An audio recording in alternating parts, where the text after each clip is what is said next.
We're delighted to welcome Sara Sant'Ambrogio, who is an award-winning cellist and a founding member of the Eroica Trio, for an interview to celebrate International Women's Day as part of our Ustinov Meets series. The theme for International Women's Day this year is Women in Leadership, Achieving an Equal Future in a COVID-19 World, with a tagline, Choose the Challenge. We are pleased to welcome Sara to speak about her experiences and career to date. So thank you so much for speaking to us today, Sara, as part of our International Women's Day activities. It's my pleasure to be here, Sam. Thank you for having me. Could you please tell us a little bit about yourself and your career to date? Well, so I started actually my career when I was 16 years old. I realized that if you could get into the Curtis Institute of Music in Philadelphia, which generally the year that I auditioned, I think there were 500 cellists auditioned and one opening. That if I could get in, they didn't matter what age you were. If you hadn't finished high school, they would bring tutors in to get you your high school diploma. And at 16, I knew at that moment, I knew what I wanted. And I was like, the sooner I get going on this, the better. So I auditioned for Curtis. I actually saved the money up myself. And I told my family, and they all started laughing, actually, because they just didn't think of me as being, it just seemed so impossible, a dream. And I learned something really wonderful because I have found in my career that almost every single thing that I have tried to do, people have laughed at me or said, oh, don't do that. Oh, it'll be so disappointing if you fail.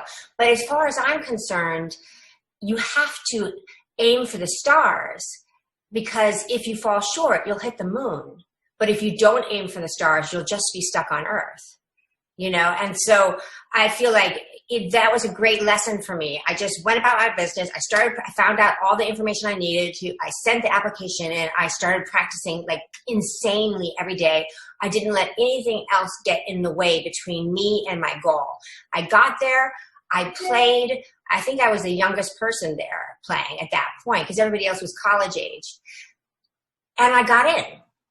And it was just extraordinary. And so that was like my first experience with really saying, I'm aiming for the stars and I'm not going to let anyone get in between me and that. And so it kept happening, one thing after another like that. So I get to Curtis. I was there for 3 years, finishing high school, also starting college. And then Leonard Rose, who was, you know, a very famous cellist and really kind of the preeminent American cellist. And my father had studied with him. He heard me on the radio and called my dad and said, where is Sara? Like, where is she? And he invited me to come play for him in New York City. And after I played for him, he invited me on full scholarship to Juilliard. So I switched to Juilliard, and just happened to be that 2 weeks after I arrived at Juilliard, they had an all Juilliard competition. And the piece that they announced, I had just been learning.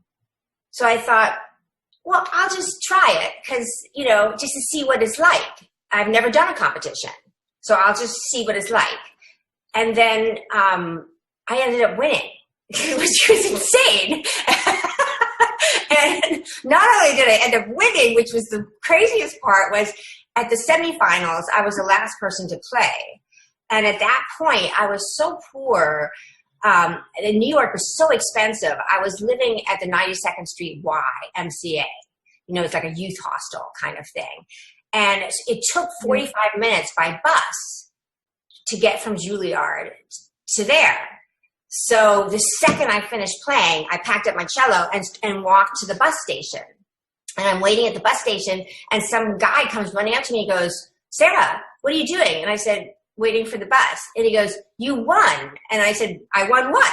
And he goes, the competition. And I said, that's not possible. That was the semifinals. And he goes, I know. The judges stood up and said, there's no point in having a final. She was just so much better. And I'm like, I thought he was teasing me. I didn't believe it. But again, it was like, so I learned very young, you know what? Don't let anyone rain on your parade. Don't let anyone diminish you, tell you you're less, or to try for less.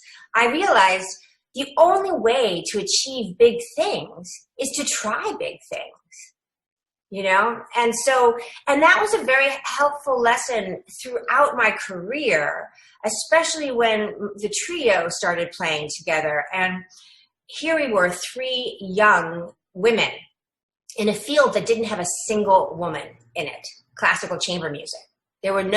All the big groups were all male. Guarneri Quartet, Beaux-Arts Trio, Emerson Quartet, Stern Rose Isteman Trio. I mean, every single group was all male. And when we first started playing, people were terrible. I mean, they were really, really bad. I mean, we had articles in the Wall Street Journal talking about our body parts, which they never would have done with anyone else. And also, they were talking about our body parts in a review of a recording, which is even more stupid. But also, not only that, the idea that they're talking about, like, my body parts, I've always been really skinny. Like, I don't have body parts that they were talking about. Like, it wouldn't be a factor because I'm just so skinny, you know? So the idea that they were talking about my breasts in the Wall Street Journal when they would never talk about a man's that way. But I thought that was a gift because it brought us together, because we realized we can't allow any of these men or these gatekeepers to define us. So we have to stick with, I remember saying to the girls, if we play the game the way the rules say, then we've lost before we even start. Because the rules say we have to be 3 men. So we have to do what we do best and do it better than anyone else. And then we'll make it. And slowly but surely, we just kept climbing up the ladder. You know, I mean, there still is rampant sexism throughout all of the world.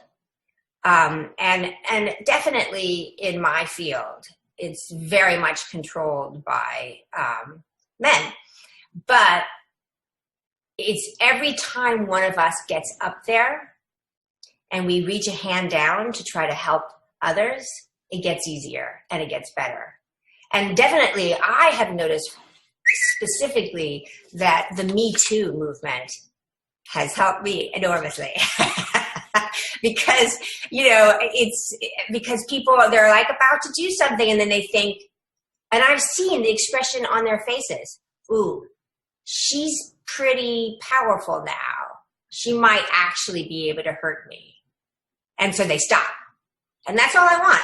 Just, you know, if you aren't going to pat a male colleague on his bottom, then you should not be patting me on my bottom.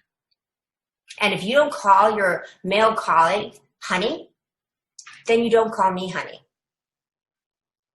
That is very powerful. I don't think anyone could have said that better. Well, thank you. That's the best parallel to draw. There's so much infantilization that happens that you just brush off because you're so normalized now. But you're right. These are things that need to be spoken out for, especially to help other women in their careers. I think that I find that it is it's often a very natural reaction when someone infantilizes you or diminishes you to sort of shut down or pull back. But what I find much more constructive is to say, in a very nice tone of voice, with a really open expression on my face. By the way, when you were working with Philippe, did you call him honey? And just because often, you know, sexism, like racism, is institutionalized. It's systemic. And 90%, I think, maybe I'm being optimistic, but 90% of sexism is unconscious. It's unconscious biases that they have grown up with, that it's always been that way.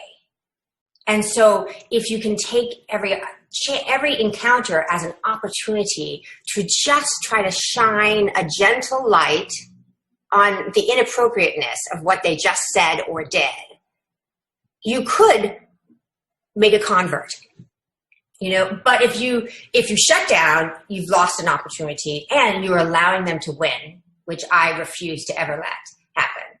And, but also you're missing the opportunity for creating an ally. Because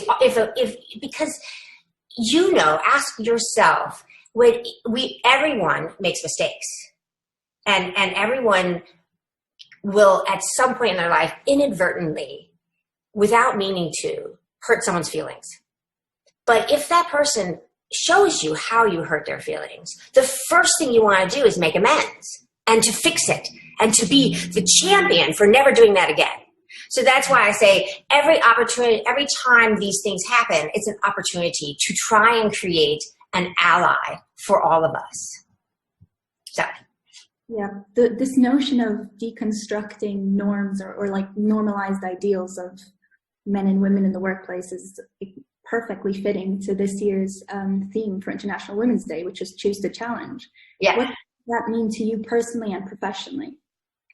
I think that professionally, it's evolving always. When I was first starting out, I chose that everything that I was going to do was going to show that I was every bit as strong and every bit as determined and disciplined and every bit as great a cellist as any man out there. And that I had the stamina to get all the way to the top and never allow it to.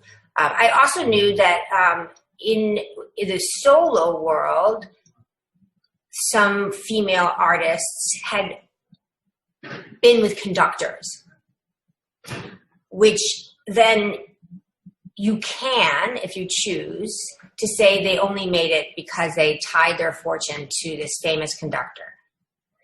So I made a decision very, very young that I would never date a conductor.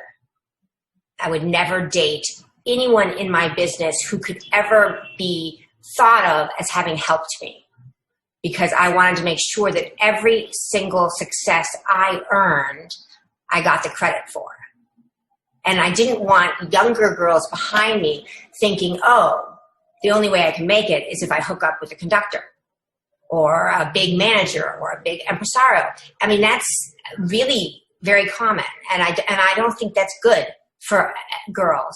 I think we should show that we can make it standing on our own 2 feet, So, luckily for me, I didn't meet like the love of my life and had to forego it because, so I also think it's very good to date outside of your profession so that you're not so sort of monosyllabic in your thoughts and days, I want to learn something new from my friends and my partner, But so at that time it meant that. For now, what it means to me is, there's a famous joke kind of, but it's a saying in the performing arts. It's like the 3 stages of your career. Who's the Eroica Trio? Next stage, get me the Eroica Trio. And then next stage, get me a young Eroica Trio. And so the challenge for me now is to not only keep the trio and my solo career going upward like so many men's careers have. Like they're playing until they're 85 years old.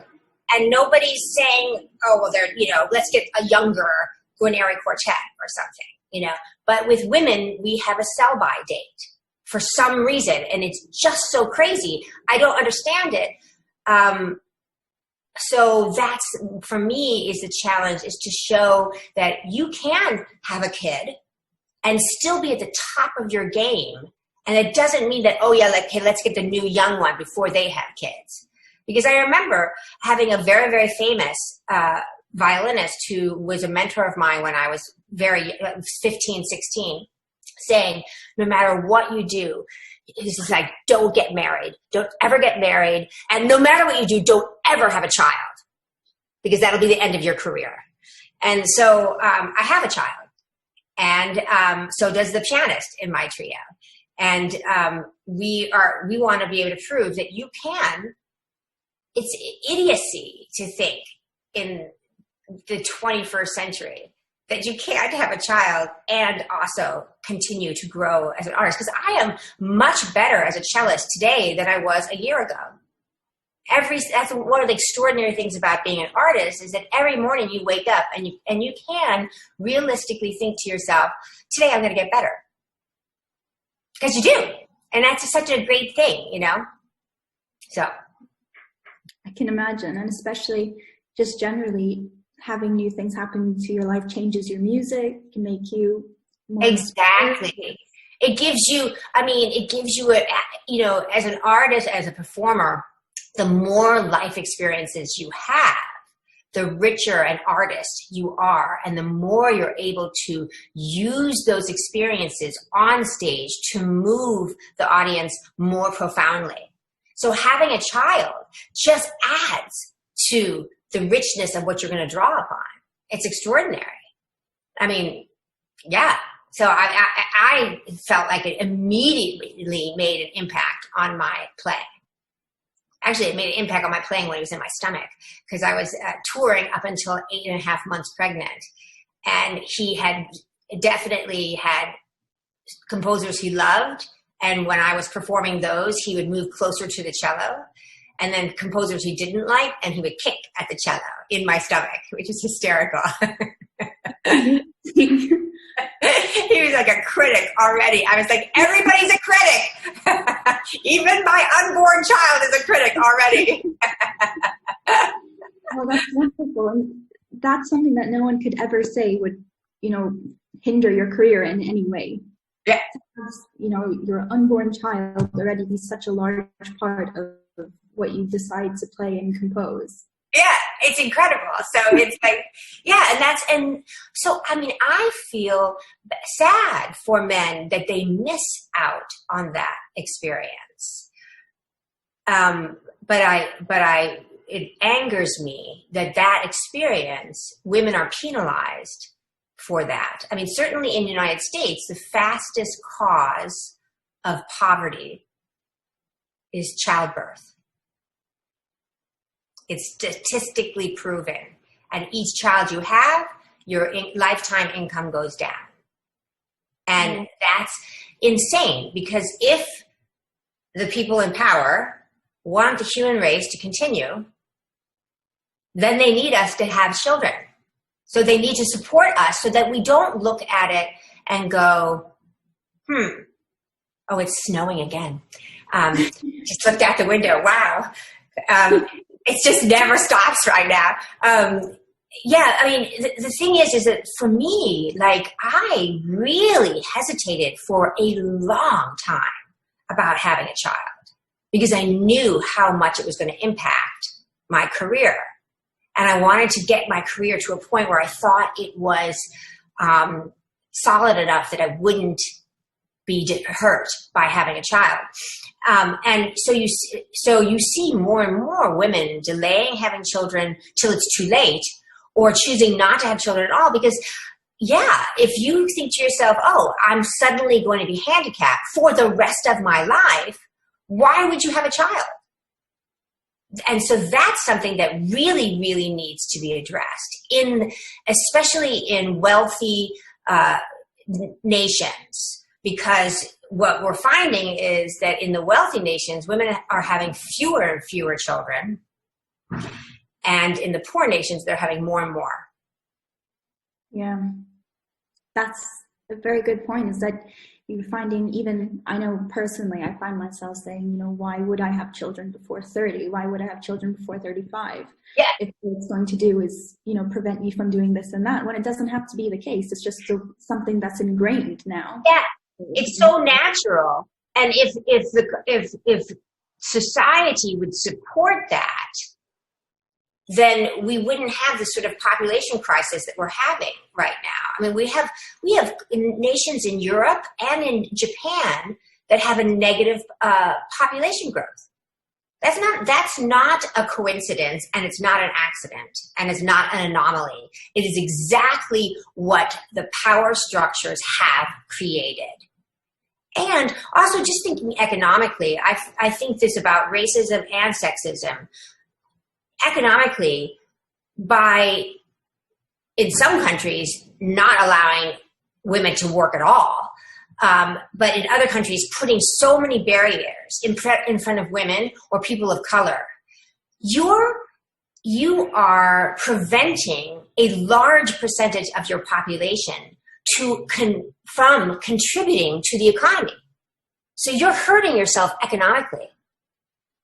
I mean, it just, none of it makes sense, but it is one of those things that is so ingrained that we have to be always aware of it in every step and take every opportunity to try to deconstruct it and open people's minds.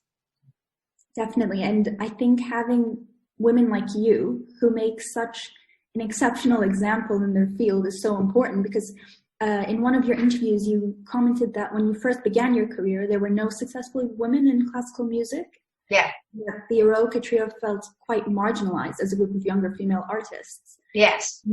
In all this time, you've won with both your solo and your Eroica Trio. You've been nominated for Grammys. You've won Grammys. Yeah. And you've been described as breaking the glass ceiling for female classical musicians to follow. Definitely. So, looking back and now there are so many young women in classical chamber music. They're everywhere, and it's fantastic. But I remember, wow, it was 25 years ago when I went on my first tour of Japan. And we were, really just starting to hit it. We were just coming up, and I was taking a train in Japan with the Japanese promoter, a really lovely man who had 3 daughters, just happened to have 3 daughters, which is unusual also in Japan to have that many kids, And he said, when I started hearing about you guys, I wanted to bring you to Japan so my daughters could see you. And I was like, that is just like so moving. That's a good father. And we found, like, we were playing in these audiences, packed audiences, and young women would come up to us and say, "You inspire me." And we'd say, "Oh, are you a violinist or a cellist or something?" And they're like, "No, I'm a computer programmer." But to see you up on stage with no man telling you what to do, you're the ones who are at the boss. You're the ones who are at the top. It gives me hope. And we were like, that's great. That is, you have, for, I guess, conventional notions of what it means to be a musician, that's already something that's, exceptional. But as one of the first female groups making it, that's beyond exceptional. That's how you made it, I'm guessing. Yes, I know. I think we didn't start out trying to change the world, but it was interesting because, and I found this really interesting. So the other 2 people in the trio, they were both only children and never played sports. Whereas I'm a middle kid and I played a lot of sports, team sports. And so I looked at it as, and what we were experiencing as like a team sport. We're going to pull each other up here together. And there's nothing bad about being competitive. Because so often women are saying, "Oh, don't be so competitive. Oh, it's such an ugly trait." But for some reason, when men do it, it's, "Oh, he's ambitious. He's got drive, And so I was like, no. Have you ever seen female basketball teams? Like they fight every point. And great. I love that. It's inspiring to me, you know? So I sort of looked at it that way, as that it's a team. We are going to pull, if one falters, then the others have to pull that one up, because we can't allow, we are a team, and we have to look at it as how do we show what is unique and spectacular about us. And that's what you have to do in every field, everywhere. You can't allow them to define who you are, and or how you're going to approach climbing up the ladder. You have to look and see, what is it that is unique and spectacular about me? And then how do we then use that to navigate this journey up here, you know? So just to build on that, you know, being competitive and trying to help each other, what other advice would you give a young woman now looking to start her career in music? First of all, I would say, you know, practice your butt off. but it's who you play with as much as the teachers, like, is every bit as important. Like, I have learned as much from colleagues who I have played with, chamber music, as I have from my teachers, you know? So you want to try to go somewhere, like if you're a cellist, go to a conservatory that is known for having great violinists, so that you can play with them and you will teach each other and influence each other. I think that that's really, really key. I think that, you know, one of the best pieces of advice I give, but that's a little bit past where someone just starting out is don't read your press. Don't ever. I mean, I have a trunk here filled with magazines, you know, newspaper articles, blah, blah, blah, that I've never read. And I probably never will, unless when I'm like 95, I might look at them and go, look at that. I can't believe I ever looked like that, you know. But don't read your press, because, you know, even like reviews, who are you going to trust?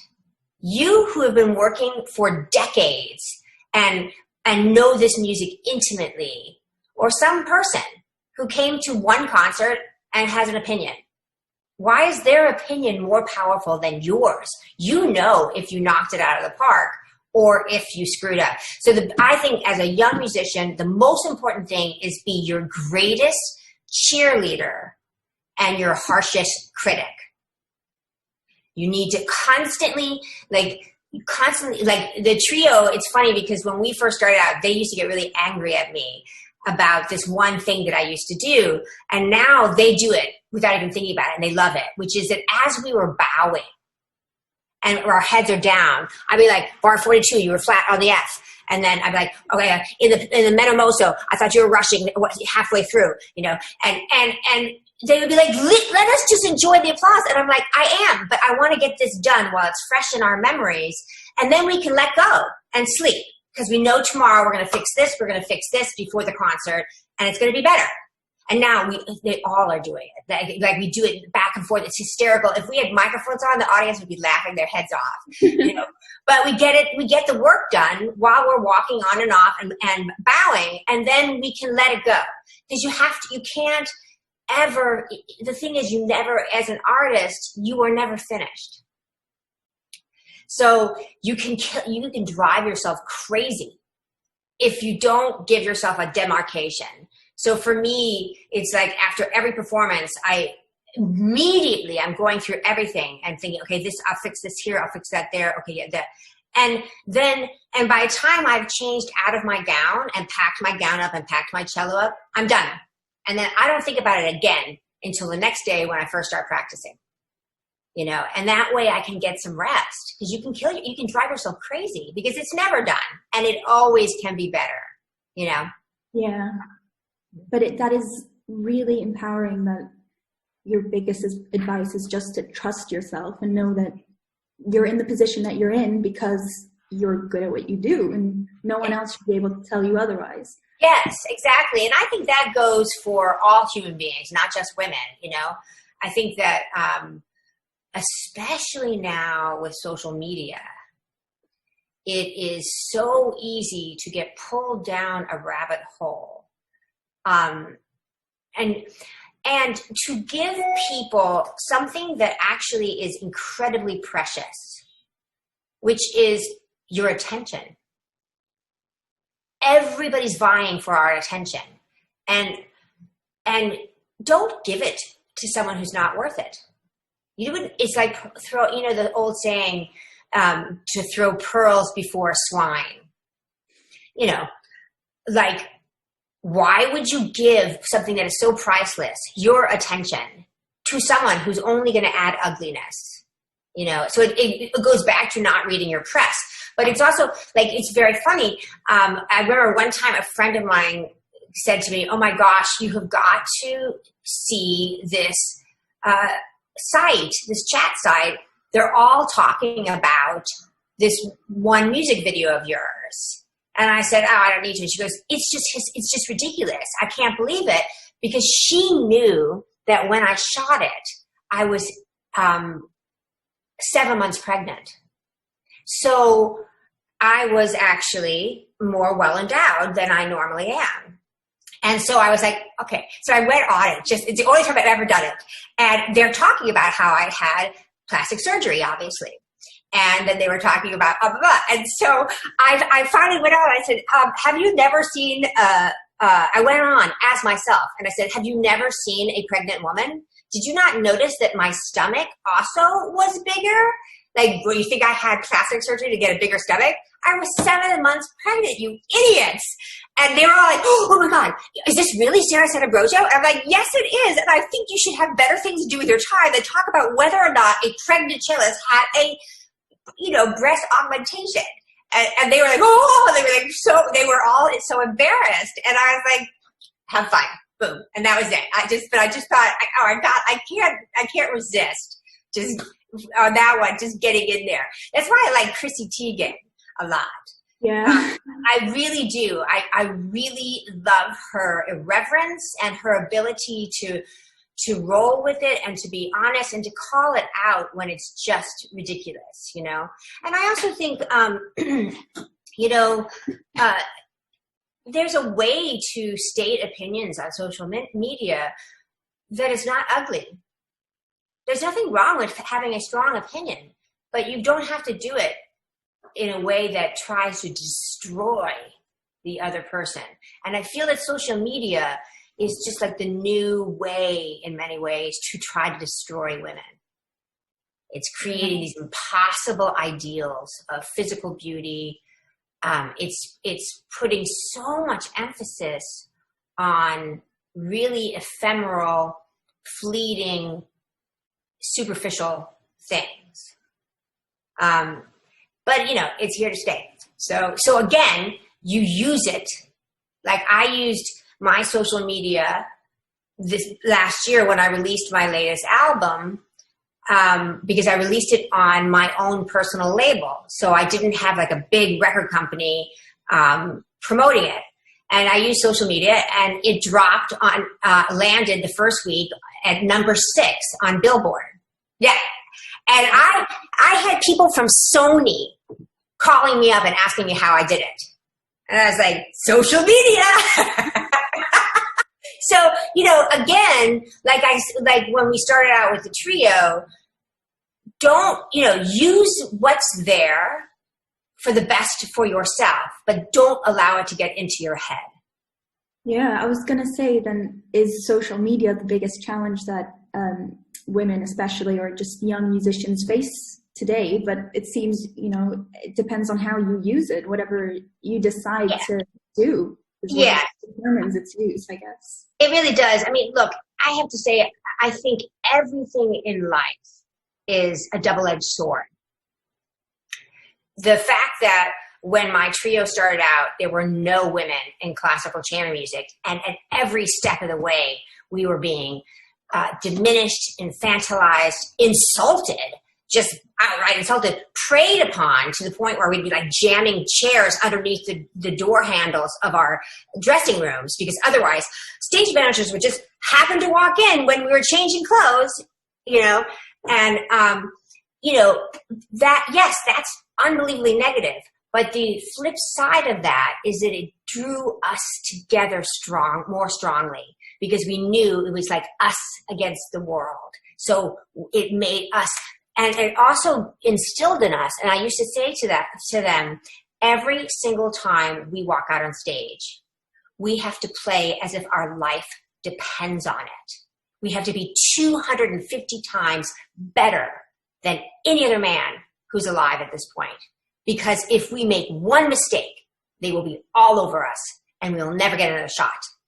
It's like you see a female director and she has this huge hit, and then the next film doesn't do as well, and she never gets another chance. Whereas you see male directors, they have a flop, they have a success, they have a flop, they have a success. They just keep, failing upward. So it's wrong, but it is what it is, But it's interesting because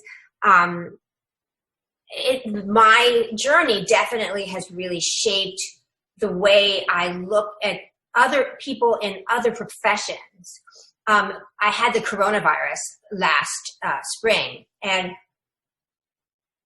when I thought I was better, I didn't realize that I had a huge blood clot, and because the clotting, and I ended up having to have emergency surgery, at the hospital. And right before they put me out, I looked around at the surgical room and I started smiling, and I said, wow, I must have the best surgical team in the whole hospital. And they all were like, oh. And I said, no, I'm serious. I am a successful woman in a male-dominated career. I broke the glass ceiling. Every single one of you in this room is either a female or a person of color, which means you had to be 10 times better than a white man to get where you are. And they're like, well, actually, your head nurse, who was a black man, just this year got the award for the best nurse in the entire Mount Sinai hospital system. And I was like, yep, I told you. Okay, let's go. I'm ready to go. I got the best team. My surgeon was a female. My anesthesiologist was a female. It was like, I looked around. I was like, this is like somehow like God is telling me you're safe. All right. Yeah, because for me, I would immediately notice that, having been in my life so often the only woman in a room. So I was like, wow, this is great. Okay, put me out. I hope that everything's all right now. And that yeah. It was, I'm recovered, but that coronavirus is it hits people in the strangest ways. And I'm a super healthy, I'm a huge runner. Like I run really, really fast. I run about 3.5, 4 miles every day, and very, very fast. I eat an unbelievably healthy diet. I think of my body as I'm an athlete.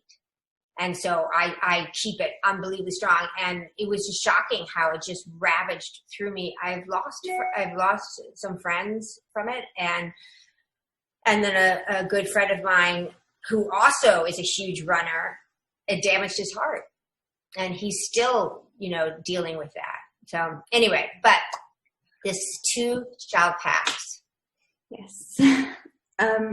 But to piggyback on that, I was wondering actually how much the pandemic has affected the way that you play your music, because I imagine that with every musical performance, you do make such a beautiful connection by being in front of the audience. Yes. I was just wondering. Well, this is the longest I've ever gone in my entire life without a live performance. In my entire life, I think because I started piano at 2. And so I think by 3, I was performing maybe, once a month, and then I switched to cello at 6. By 8, I was definitely performing once a month. But by 16, I was performing a few times a week, and I just have never gone this long. And I miss it horribly. it's like there's a grief, like I've lost a loved one. And it's really interesting because on one hand, I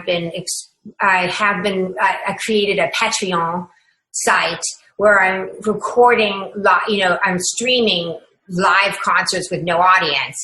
I've been exploring a lot of repertoire that I hadn't had time to explore. Like I'm doing a series of 300 years of solo cello composition. So I start in 1720 and I end in 2020, and it's super fun to do that trajectory.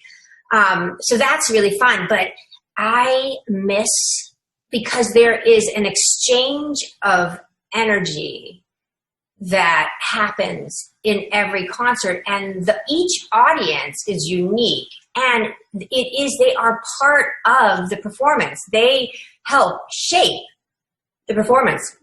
You can sense the energy of the audience and where, like, this is an audience that's really responding to the more lighthearted moments, and then you start going more for that. And then this was the one where you really break their heart, and so then you find all those moments of heartbreak and tenderness. It really does, and so I miss it terribly. Next month I have my first.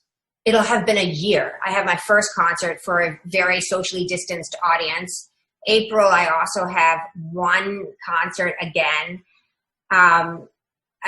Talking with Asia because they've got things more locked down. But, it is, I also really, hope that, when like Spotify and, all of these Pandora and all of those different streaming sites first came up, it changed.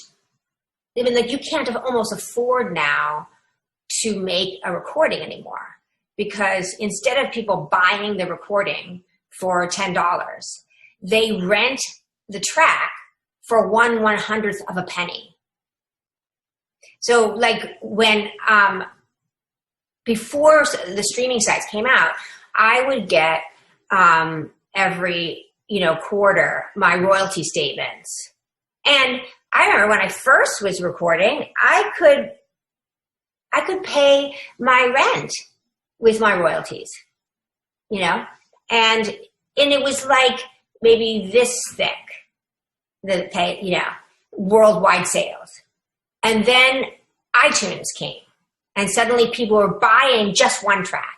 And suddenly the royalty tracks were this big, but now I was definitely not making enough to even pay rent with the royalties.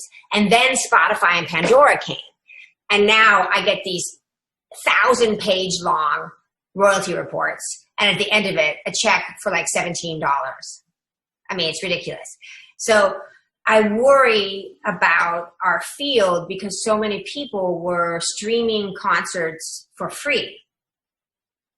And I worry that people are going to get used to expecting it for free in their house, which is why I didn't do that. It's why I started a Patreon site, because I wanted to keep the paradigm of the business model of that if you expect artists to spend their entire lives trying to create something extraordinary, you have to pay for it.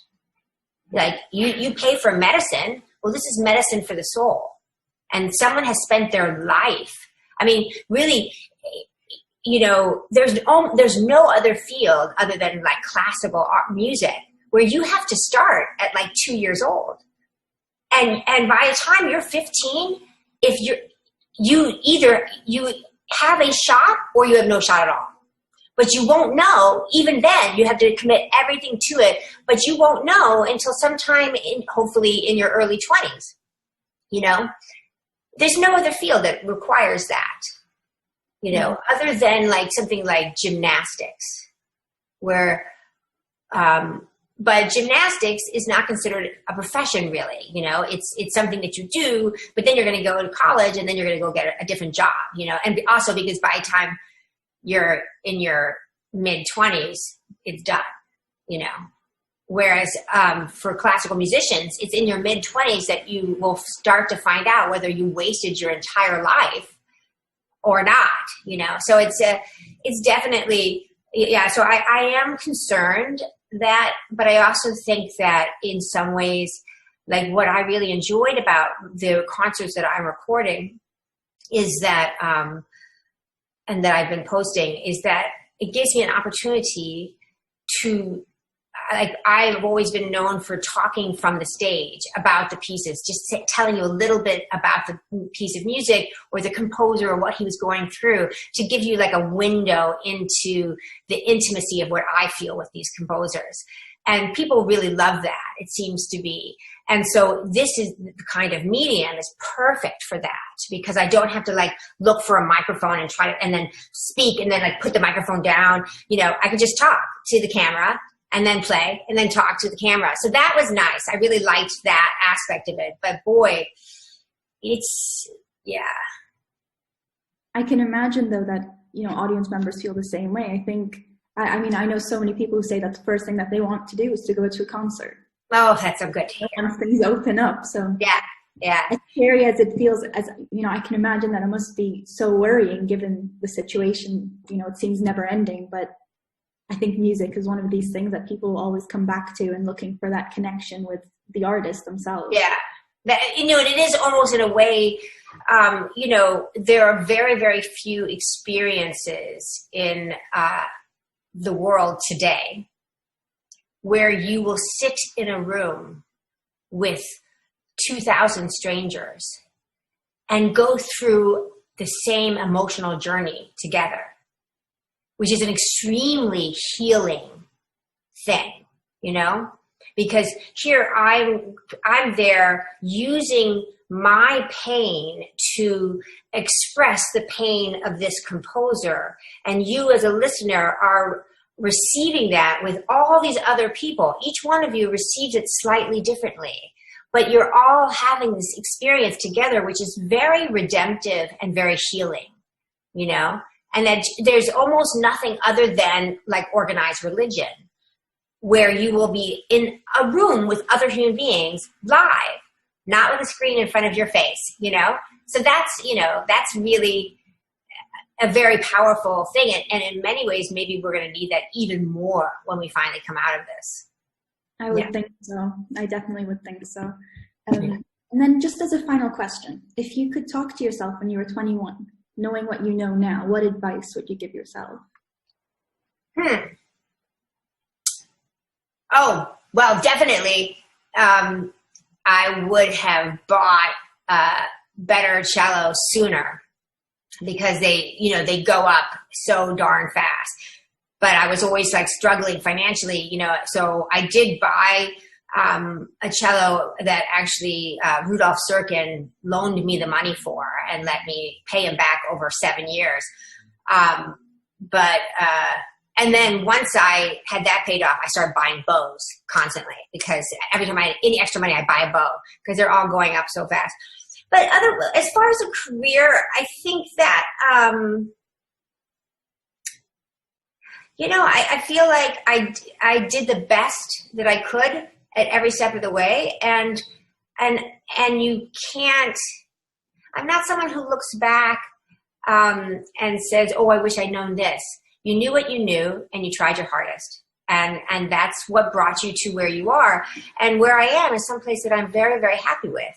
I love performing. I love where I am as a cellist. I love what the trio has created and what I'm doing as a cello soloist. I was able to have a child, and I love that I have a child. And so, yeah, I think what I would tell every young person, believe in yourself, and don't let anyone ever define who you are other than you. Beautiful. Thank you so much for joining us today. Everything you've said has struck a chord with me personally, and I'm sure it will everyone else, not just women, but absolutely everybody who hears you speak. So it's been an absolute pleasure to speak with you. Thank you. It's been a pleasure to speak with you as well, Sam. I look forward to seeing what you're going to achieve over the next decades to come. Yeah, and I can see you a bright future in front of you. Thank you so much.